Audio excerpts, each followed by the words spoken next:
Hey kids, Tito James here. Welcome back to the channel where we take awesome out of the box, and I have it. I have it in my hands. This is the latest phone, not folks, phone from the folks over at POCO. This is the X3 NFC, and yung tagline nila para sa phone nito is exactly what you need. And guys, if this delivers the goods, I can probably consider this like a mid-range killer because for everything that you're getting, this is priced at 10,990 pesos for the base model, and for the top of the line version, it's 12,990.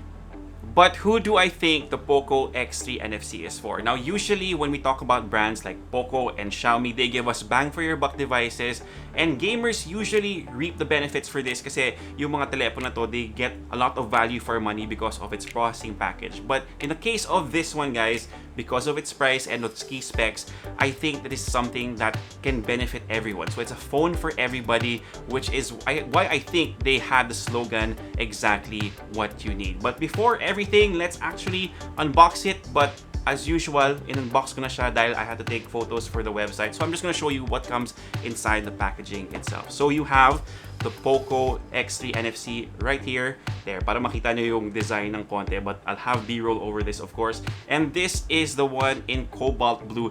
It also comes in a black color variant. I just forget what it's called right now. But this is it, guys. It looks really, really premium, even though plastic yung back ng phone na to. It doesn't feel like it because there's a bit of weight to it. The only key tell is actually when you press the back of the phone, medyo may give siya, and that's basically it. But it looks really good. It looks very premium. Again, this is a phone that's 10,990 to start with. But anyway, moving on, you have of course yung typical na cardboard box na nasa loob ng phone, which houses yung SIM ejector pin and of course yung documentation. Again, please keep this in case something happens to your phone.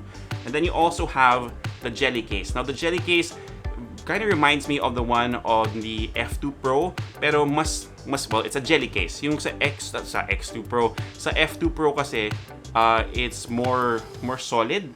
So this one definitely is, yeah, it's a jelly case. And then after that, you have the USB Type-C port, USB Type-C cable, and then the 33-watt charging brick. So again, it will support fast charging, so 33 watts. So there you go, guys. Yun yung laman ng box. So now let's take a look at the phone and why I think it's a good all-arounder. And actually for that, all you have to do is look at its key specs. Simulan natin siya sa screen. You have a 6.67-inch Full HD dot-drop display, so definitely magandang size yan whether you're a tito like me or younger, since you can appreciate content whether you're watching videos, for social media, and syempre for gaming din. Now the size of the screen is great, but it also has a high refresh rate. Usually when we talk about phones that around this point, 12,000, 13,000, naka-lock into 60 Hz or at the very best, naka 90 Hz display siya. But the X3 NFC goes all the way up to 120 Hz. So it has what you call, or what everybody says, is buttery smooth navigation through the display.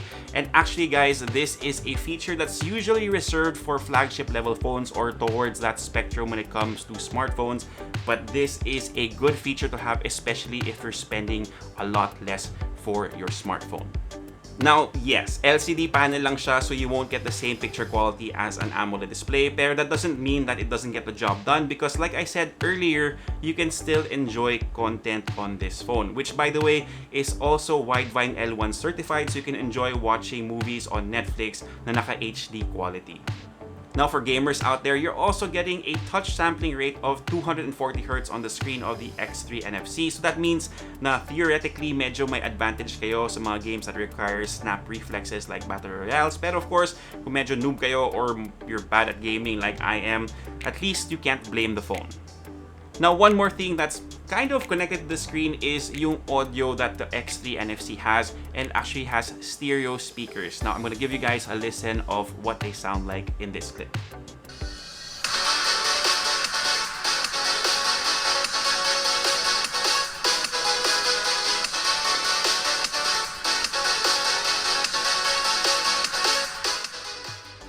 Alright guys, so napag-usapan na natin yung screen ng device na to, pero now let's talk about the internals because again, it has something for everyone.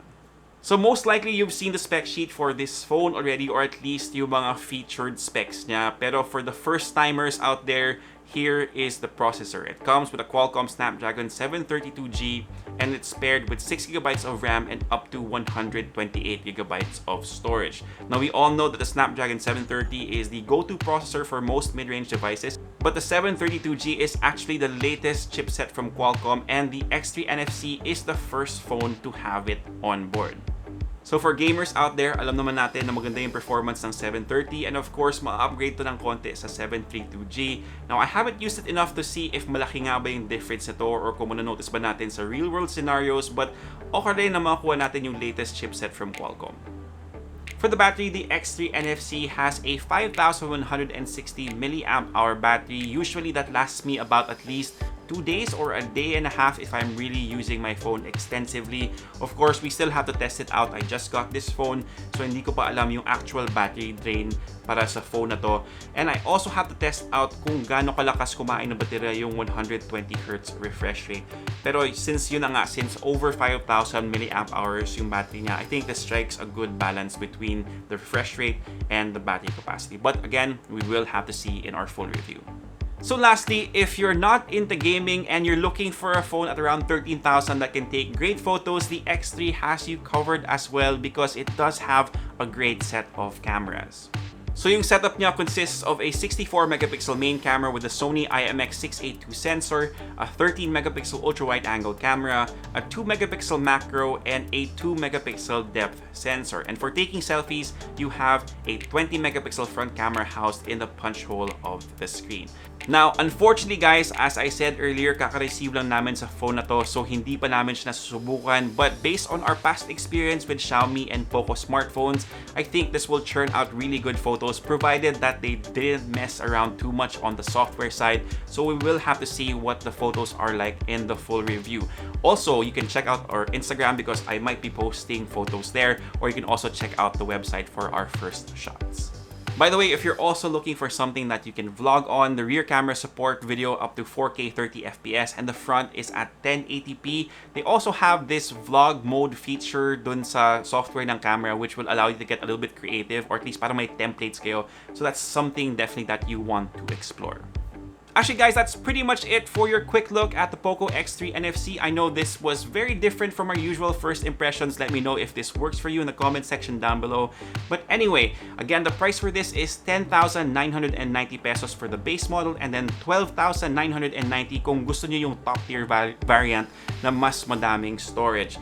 Now, if there's a flagship killer, this phone I think would be considered the mid-range killer if it delivers the goods. Again, first impressions pa lang to guys, so not a review yet.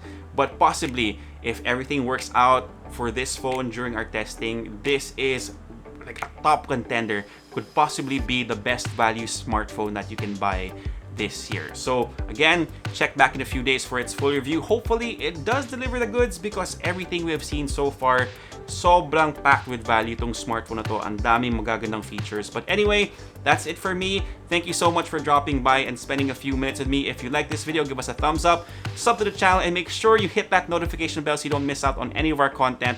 If you have any questions, leave them down below. Or again, if you just want to leave me some feedback, leave them down below, and I'll try to get to them as soon as I can.